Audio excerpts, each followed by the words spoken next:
Passionnant. Chers compatriotes, j'ai choisi ce moment pour m'exprimer, vu le contexte politique actuel au Cameroun. Donc chacun de nous doit apporter sa petite contribution à la situation sociopolitique du Cameroun actuel. Elle est difficile, peut-être même que l'heure est très grave actuellement, vu la situation qui prévaut après l'élection présidentielle. Une élection, pour moi, qui s'est passée dans un contexte difficile, mais quand même qui est allé au bout du processus avec l'élection d'un nouveau président, qui gagne cette élection avec plus de 70%. Contesté ou pas, bon, la situation est là, il a 70%, son dauphin de l'opposition à 14%, est le plus jeune de l'élection, à qui j'ai apporté mon soutien à 6%. Voilà. Après cette élection, nous regardons surtout ce qui m'amène aujourd'hui à m'exprimer, c'est l'avenir de ce pays et l'avenir politique de ce pays. Et vu le contexte actuel, je pense qu'il est temps que nous puissions réfléchir comment les choses doivent se passer. Le président Paul Biya estime aujourd'hui qu'il a gagné, qu'il est le meilleur à sa place.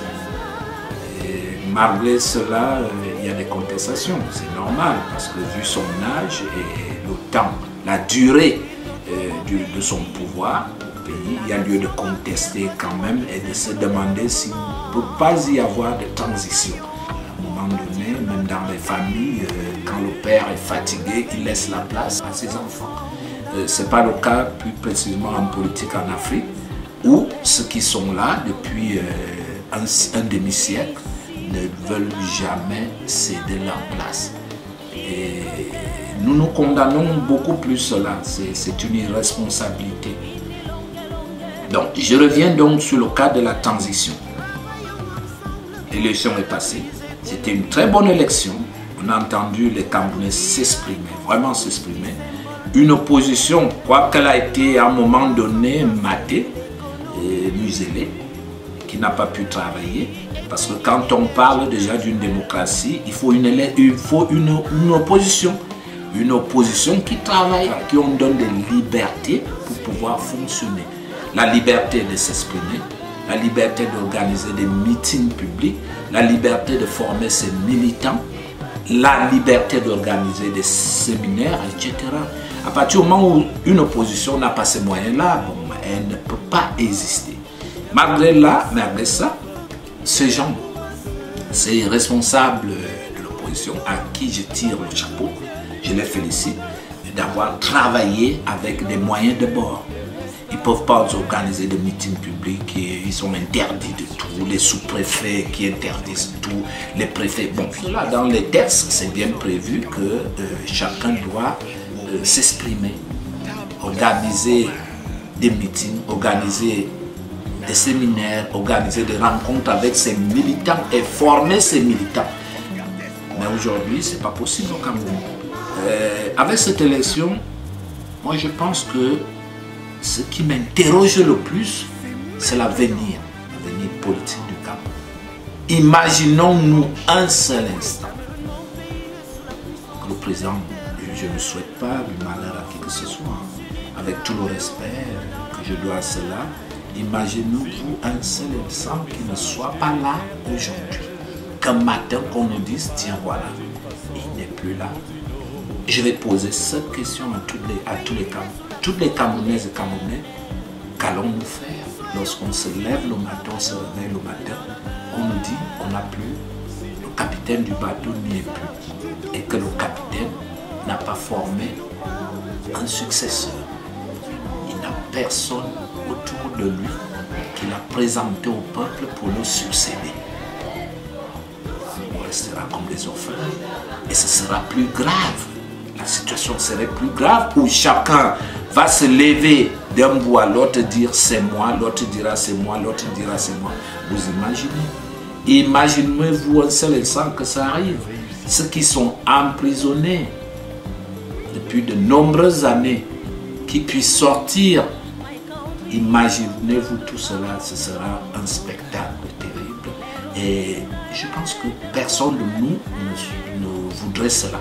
Personne de nous ne souhaitera vivre une telle situation. Donc, moi, ce que je demandais, ma modeste contribution, c'est juste avec ma modeste contribution, de dire à ceux qui nous dirigent aujourd'hui de penser à tout cela.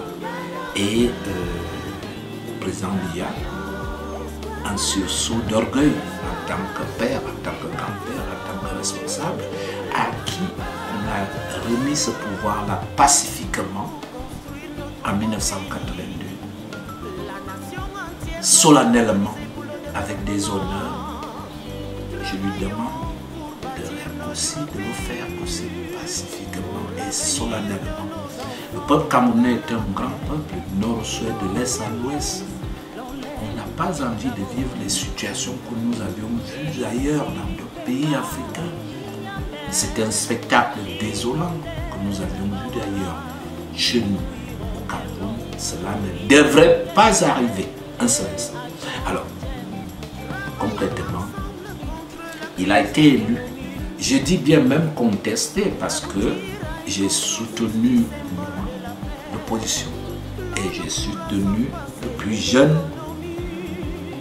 candidat, Cabral, que j'ai soutenu parce que j'estime qu'à un moment donné, il faut laisser la place aux jeunes, à cette jeunesse-là, parce que demain nous ne serions pas là. Si on leur laisse un pays en ruine, un pays ingouvernable, que vont-ils faire? Donc, je demande tout simplement de faire une transition pacifique, composer un gouvernement d'union nationale, inclus les leaders des partis politiques, parce que ceux-là, qu'est-ce qu'ils ont dit? Le lendemain de l'élection, ils ont dit, tiens voilà, nous on est prêts à travailler, si on nous appelle, on sera là. Donc, c'est une main tendue, qui est bienvenue. Je demande au président de saisir cette occasion et de faire entrer dans ce gouvernement d'union nationale qui sera formé ces jeunes-là qui veulent travailler. Les 7 ans à venir ne doivent pas être comme les 35 ans passés. Voilà, en somme, chers frères et sœurs, mon point de vue. J'espère que ce message sera entendu. Parce que tout ce qui entoure ce président-là depuis 35 ans, aucun ne s'est démarqué du lot. Aucun n'a montré qu'il était capable de diriger ce pays. Quel gabégie, quel désordre.